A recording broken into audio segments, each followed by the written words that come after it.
نبی کریم صلی اللہ علیہ وسلم کے دنیا سے پردہ فرمانے کے بعد حضرت بلال رضی اللہ تعالیٰ عنہ شام چلے گئے اور وہیں بس گئے۔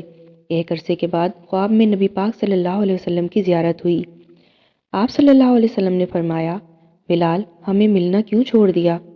آنکھ کھلتے ہی مدینہ کے لیے روانہ ہو گئے۔ کئی دن کی مسافت کے بعد مدینہ منورہ پہنچے، مسجد میں حاضری دی اور روضہ رسول صلی اللہ علیہ وسلم پر پہنچے۔ وہیں بے ہوش ہو کر گر پڑے۔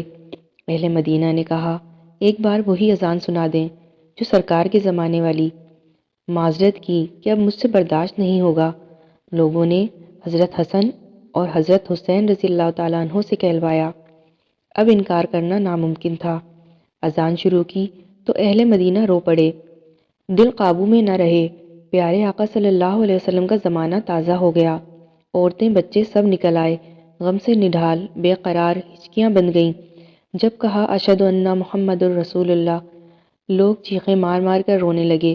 حضرت بلال رضی اللہ تعالیٰ عنہ کی نظر ممبر رسول پر پڑی۔ ممبر خالی تھا، سرکار نہیں تھے۔ خالی ممبر دیکھ کر گر پڑے، بے ہوش ہو گئے، اذان مکمل نہ کر سکے۔ ہوش میں آئے تو اٹھے اور روتے ہوئے شام کی طرف روانہ ہو گئے۔ جنگ بدر کا موقع ہے اور نبی صلی اللہ علیہ وسلم مسلمانوں کی صفیں درست کر رہے ہیں۔ آپ صلی اللہ علیہ وسلم کے ہاتھ میں اس وقت ایک تیر تھا۔ آپ صلی اللہ علیہ وسلم نے ایک صحابی سواد بن غزیہ جو سب سے کچھ آگے نکلے ہوئے تھے، ان کے پیٹ پر تیر کا دباؤ ڈالتے ہوئے فرمایا، سواد برابر ہو جاؤ۔ سواد گویا ہوئے، اے اللہ کے رسول صلی اللہ علیہ وسلم، آپ نے مجھے تکلیف پہنچائی ہے، اس کا بدلہ دیجیے۔ جنگ کے اس اہم موقع پر جیسے ہی لوگوں نے یہ سنا تو سب دم بخود رہ گئے۔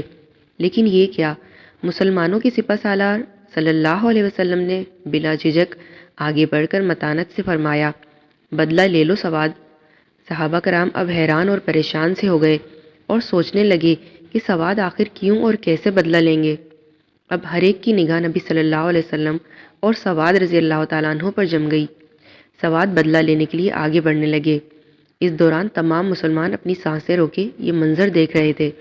سواد نبی صلی اللہ علیہ وسلم کے پاس پہنچے تو بائیں پھیلاتے ہوئے آپ صلی اللہ علیہ وسلم سے چمٹ گئے اور عقیدت، احترام اور محبت سے آپ صلی اللہ علیہ وسلم کا بوسہ لینے لگے۔ آپ صلی اللہ علیہ وسلم نے فرمایا، سواد تمہیں اس حرکت پر کس بات نے آمادہ کیا؟ انہوں نے کہا، اے اللہ کے رسول صلی اللہ علیہ وسلم، جو کچھ ہمارے سامنے درپیش ہے وہ سب کے سامنے ہے۔ میں نے چاہا کہ ایسے موقع پر آپ صلی اللہ علیہ وسلم سے آخری معاملہ یہ ہو کہ میں آپ کی جلد کو چھو سکوں، بس اس لمس کی خواہش تھی۔ اتنی محبت دیکھ کر رسول اللہ صلی اللہ علیہ وسلم نے ان کے لیے دعائے خیر فرمائی۔ ہر ایک کے دل میں عشق رسول کا ٹھاٹے مارتا سمندر موجزن تھا۔